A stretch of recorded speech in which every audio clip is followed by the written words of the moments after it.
It started with a phone call at 2:17 a.m.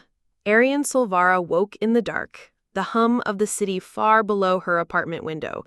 Her phone buzzed again, the name on the screen glowing faintly. Ralvik. She almost didn't answer. Ralvik Trevin was her husband's business partner, a man she barely tolerated at the best of times. But something in the hour, in the stillness, made her swipe the call open. Arian. His voice was tight, almost urgent. You should come to the Meridian Hotel, right now. Her mind was fogged with sleep, but the way he said it, that tone, made her dress quickly and slip into the night. The streets were nearly empty, the neon signs of Oranar flickering in the distance. When she arrived at the hotel, Ralvik was waiting in the lobby, his suit rumpled, his tie gone. He didn't meet her eyes.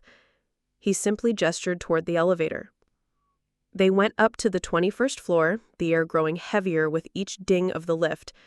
At the end of the hallway, Ralvik opened a door with a swipe card. Arian stepped inside and froze. Karen Solvara, her husband, was lying on the bed, fast asleep, an arm draped over another woman. Not just any woman, Leora Envel, her best friend since they were 12. The sight didn't shatter her. It hollowed her. She stood there for a long time, listening to the faint hum of the air conditioning, feeling the deep silence press against her ribs. Then she turned and walked out without a word. Ralvik followed.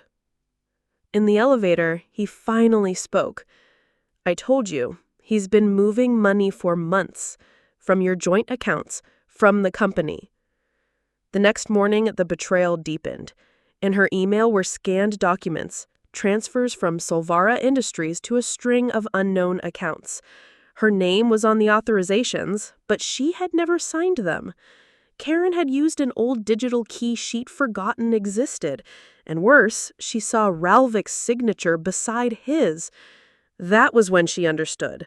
This wasn't just infidelity.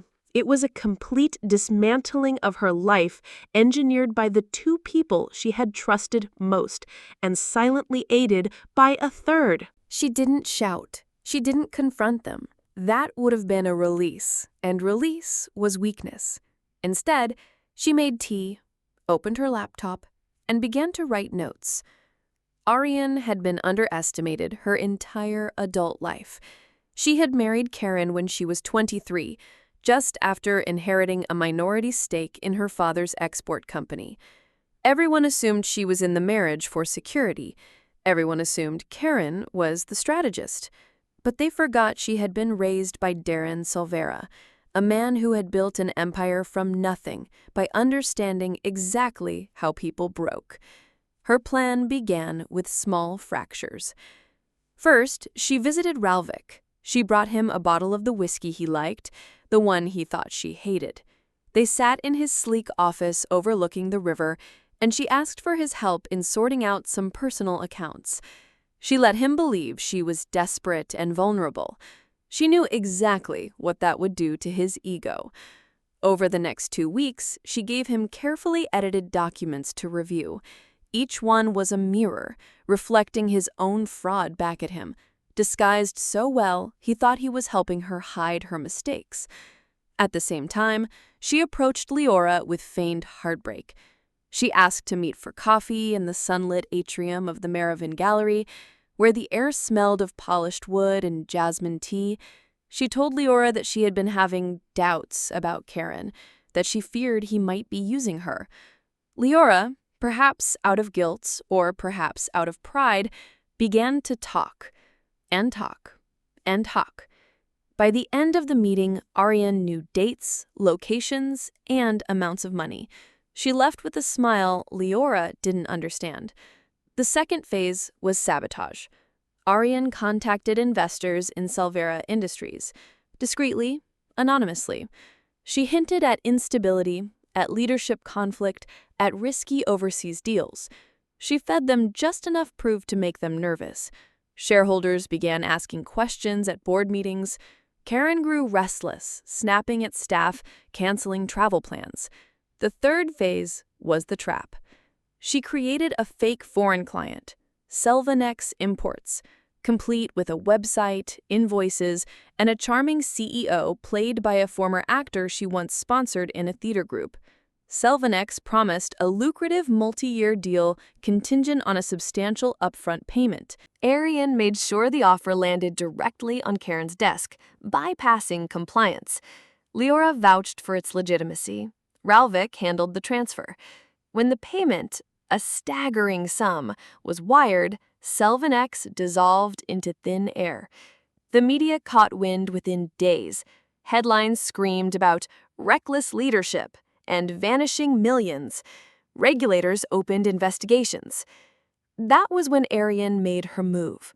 She revealed the forged authorizations with her signature, the ones Ralvik had thought were buried, to the board. She presented them alongside evidence of Leora's offshore accounts, conveniently linked to Karen's. It was a perfect storm of betrayal, each piece pointing at the other.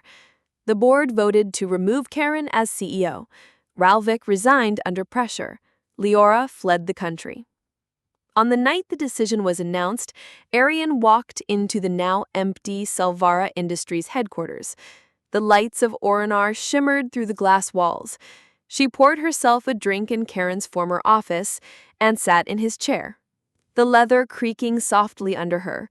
Her phone buzzed with messages from journalists, investors, and the few allies who suspected the truth. She answered none of them. She thought of the moment in the Meridian Hotel, of the silence in that room, of the way it had hollowed her. She realized the hollow was gone. She was full again, not with love, not with peace, but with control. A month later, she sold her shares in Salvara Industries for a fortune. She acquired controlling interest in 3 smaller companies Karen had once mocked as irrelevant. Within a year, they were thriving under her leadership. As for Karen, no one knew exactly where he went. There were rumors, a villa in some quiet coastal town, a modest apartment in a city where no one knew his name. Arian didn't care. She had no need to see him fall further. She had already taken everything that mattered. And in Orinar, people whispered her name differently now. Not as a wife, not as an heiress, but as a woman who had been wronged and had written her own ending.